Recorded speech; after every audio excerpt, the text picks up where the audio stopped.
In 1966, a horrific family massacre left only one truly bizarre clue: a piece of veterinary tape stuck to the father's face. For 60 years, that tape was just a strange,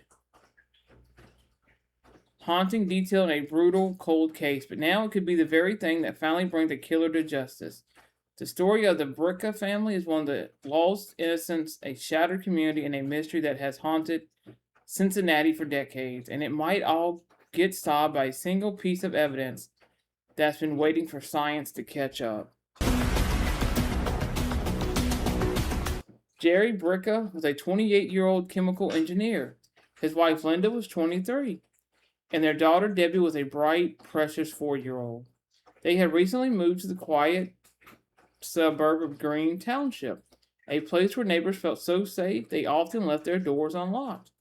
On the evening of Sunday, September 25th, 1966, a neighbor saw Jerry taking the trash cans to the curb. A completely normal scene on a completely normal street. But 4 days later, on September 29th, after newspapers piled up in the driveway and the family dog hadn't been let out, concerned neighbors approached the Bricca's unlocked front door. The gruesome discovery they made inside would change the community forever. Jerry, Linda, and little Debbie had all been brutally stabbed to death in their bedrooms. Jerry had been stabbed 9 times, Linda 8.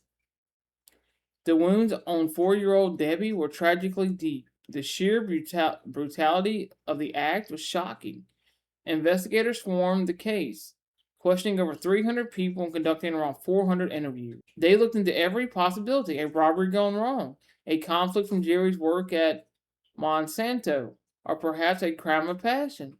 The family's 2 dogs, known to be aggressive, were found alive in the basement, suggesting the killer or killers were people the family and the dogs knew. With no sign of forced entry, the investigation grew more and more complex.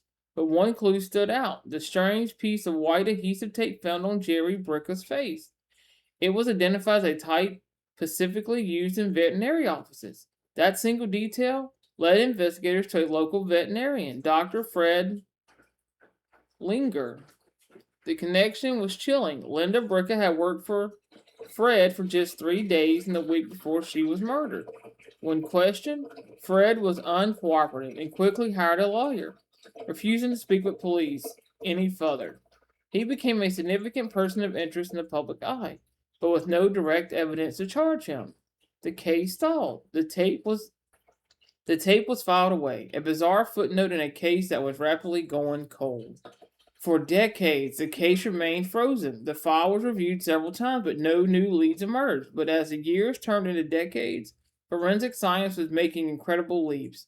In the 2010s, evidence from the Bricca case, including hair and fluid samples, were resubmitted for modern DNA analysis. While the initial results were inconclusive and didn't point to a single person, they were complex, suggesting that multiple DNA contributors might be present. This breathed new life into an old theory, supporting witness accounts from 1966 that had reported seeing 2 people get into a car outside the Bricca home on the night of the murders. The focus shifted from a single jilted lover to the possibility of a conspiracy. Today, the investigation is more active than it has been in years.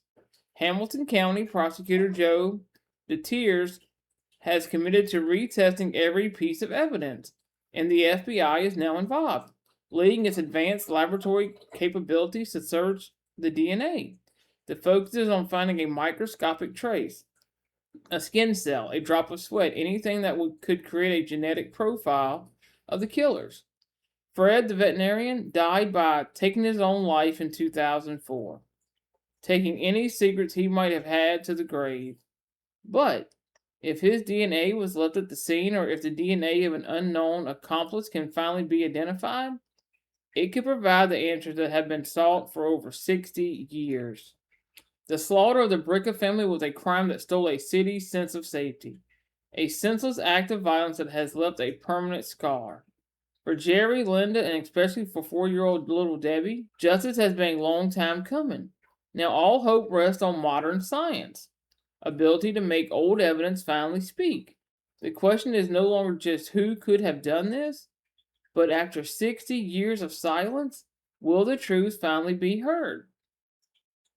The Hamilton County Sheriff's Office still considers this an active investigation. What's y'all's theory on this haunting case? Do y'all think the keys lie with the vet, or is there another explanation for the bizarre clues left behind? Let me know your thoughts in the comments below respectfully. And make sure to subscribe for more deep dives into cases that time has forgotten.